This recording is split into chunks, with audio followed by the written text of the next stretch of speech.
Hey everyone. Hope everyone is good. Hope everyone is great. It is Friday. You know what time it is. We are circling back for another season dialogue conversation.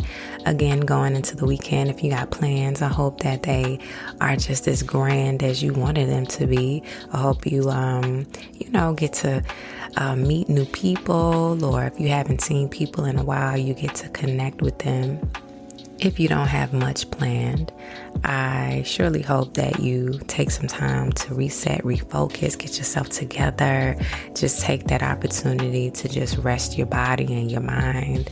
Or if you want to, journal a little bit, write some things down, or just plan some things with the family and the children, those things too bring joy.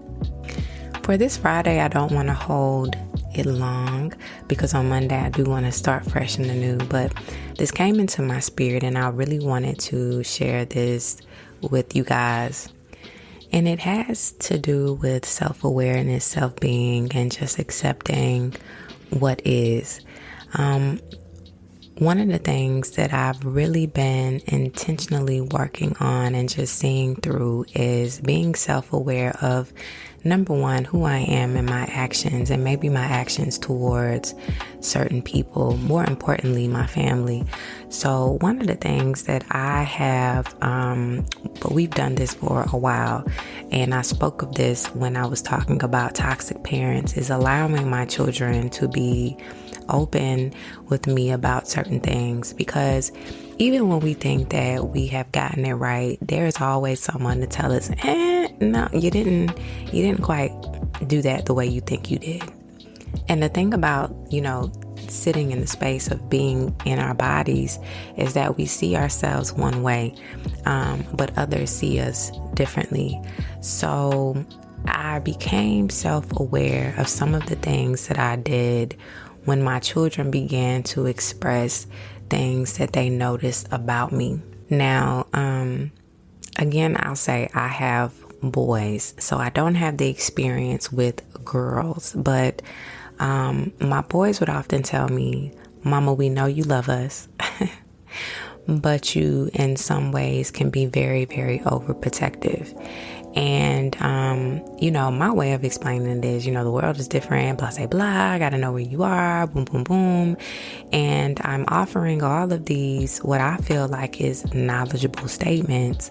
But I really realized that they were excuses only to make me feel better, but also acknowledging that my children, who range from the age of 19 to 14, was feeling that my packaged up love and care looked like overprotection, that hindered them to grow personally.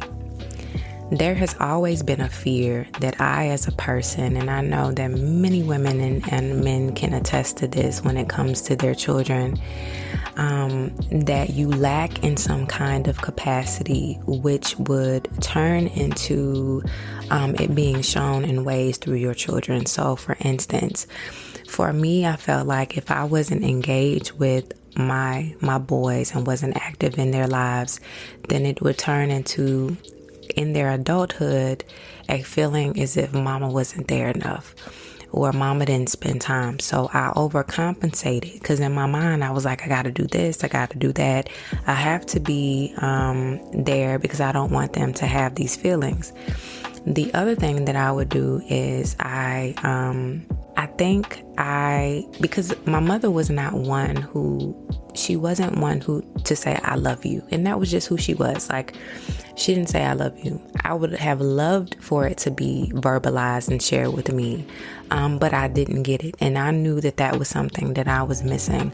So with my boys, I am always just letting them know how much I love them and hugging them and touching on them. And it got to a certain point, especially when, they got into the 17 and 18 year old moment, like they knew, like, Mama, we know you love us, but it became a little overbearing to them. And so when they kind of let me know, like, Ma, it's okay, like, and I get it, like they're boys turning into men. And at first it hurt my feelings because I was feeling like, yo, I just want to let you know that I love you, but I also recognize as I sat on it, as they talked to me, I recognized that it was a lack of the things that I felt and I was pouring into them. But sometimes when you pour into other people, you can drown them. We'll sit on that. We have insufficiencies within ourselves, and therefore we try to make it up by giving it to other people. And when we do that, we are literally pouring so much that we drown them in the things that we didn't experience. And I had to sit with that and understand that's what I was doing. My overprotection also brought me to places where I, instead of allowing them to deal with situations on their own, like, when you know your kids, you know something is wrong. So I could read facial expressions or just the way that they were acting to know that something was just not right. And so for me, wanting to communicate and just be there to let them know, like, I'm here, I would often will talk to me, let me know. I want to hear about it, and kind of being in their business, right? I mean, I have, in some ways, like we should, but in other ways, I realize, again, by them talking to me, that I was impeding, like, in their situations. And so I would make them tell me what was wrong. And then I had this grand idea in how to fix it. And what I was really doing was stopping them, number one, from growing and making their own decisions and deciding themselves what they needed to do. It could be something as small as a conflict with a friend. And I can tell, one of my boys were going through it, and I'm asking what's going on. And I'm pitching for them to give it to me. And when they finally give it to me, then I come up with a solution. And although they're hearing me and they're listening and they're like, okay, yeah, I'll use that idea, it came into full view. And they were like, Mama, sometimes you give us the solution and maybe that's not how I wanted to work it out, or, I wanted to work it out a certain way. And so I was inputting my information into them before they were even handling it. And so again, I was impeding their journey as boys to men being able to handle their own personal situations. Self-awareness also brings us to the point where I was using as an example that the things that we may be aware of, consciously, of the things that we have experienced can show up in ways where we behave with other people. And so me being aware that maybe I lacked a few things in my childhood and before 18, I was aware, sitting in that space of knowing, okay, I needed this, this, and this, and I'm going to show up and be this way for other people, but also not recognizing that I may have been drawing and pulling way more, which could be congruent to just not having it all, if that makes sense to you. What I didn't have, I was wanting to give, but even in giving, I was giving too much, and it became a hassle for those in which I loved. So I had to be aware of the sense that I needed to draw back, and I needed to kind of read the room and read the areas of where I needed to implant my words. I needed to implant conversations.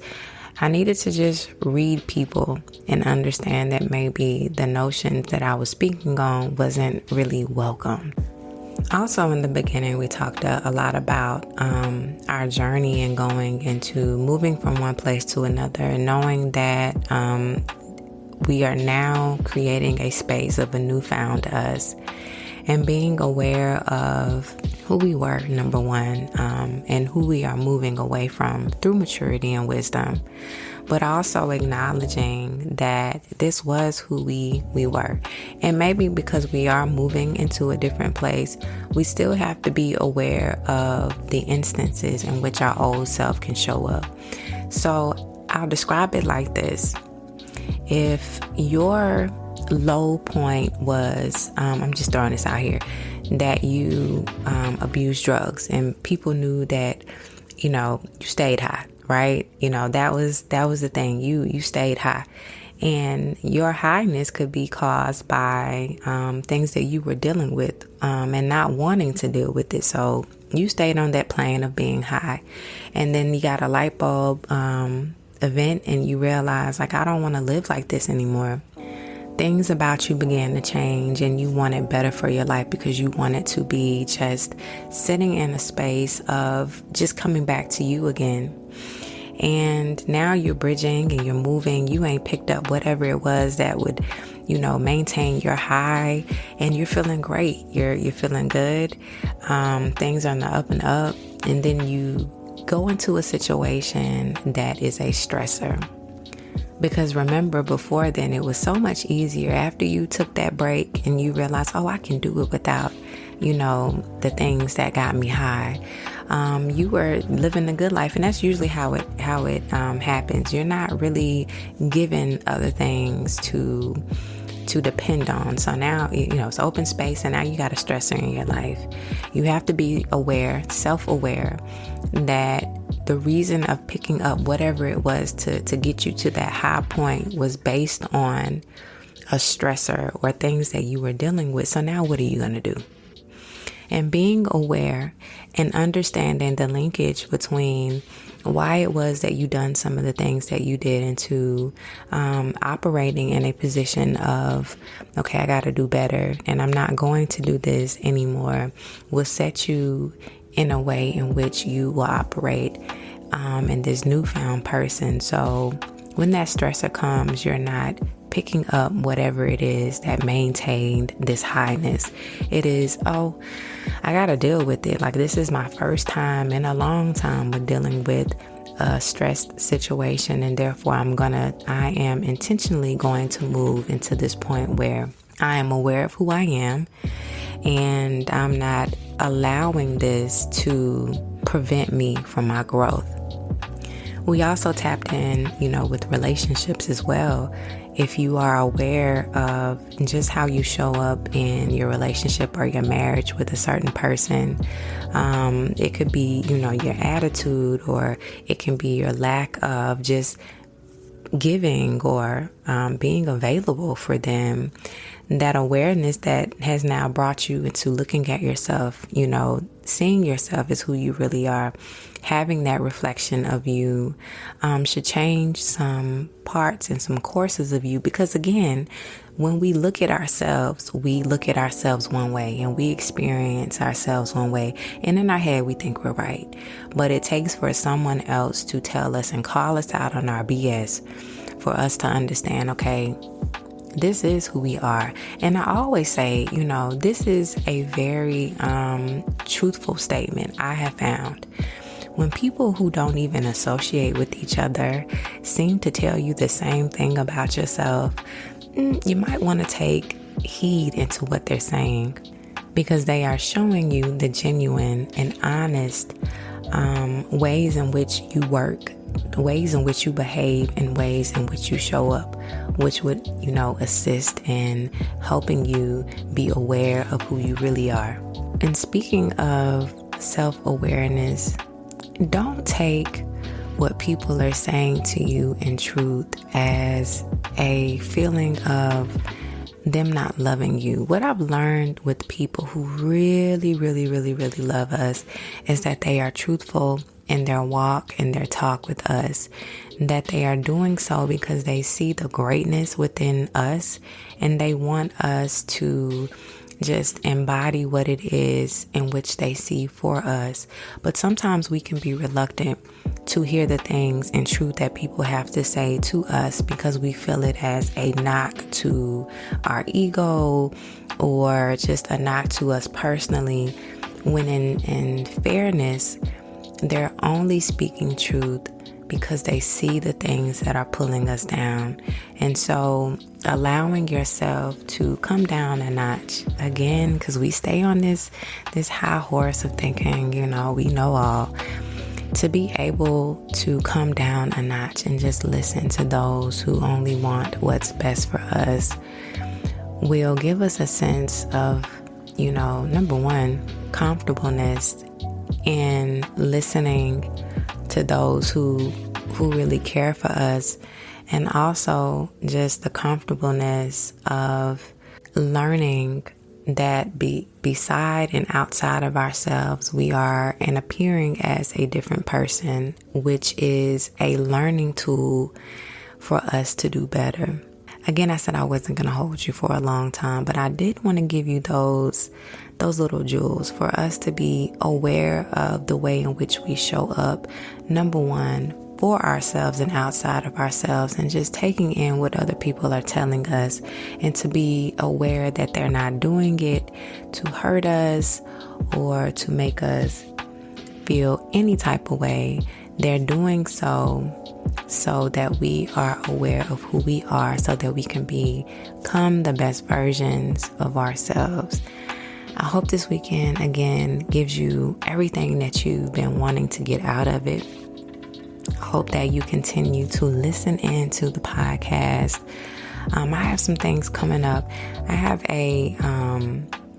have some episodes, or we're going to do a month of conversations with friends, and I'm excited about that. We are starting to build on to having dialogue with different people, and I'm ready to introduce that. I don't want to talk about it too soon, but just know that there are some fresh things that are coming.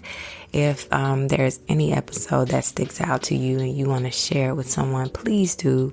Also, you are free to follow me on Instagram, Season Dialogue. You can follow my personal page on Instagram and also on TikTok, Lisa Marie.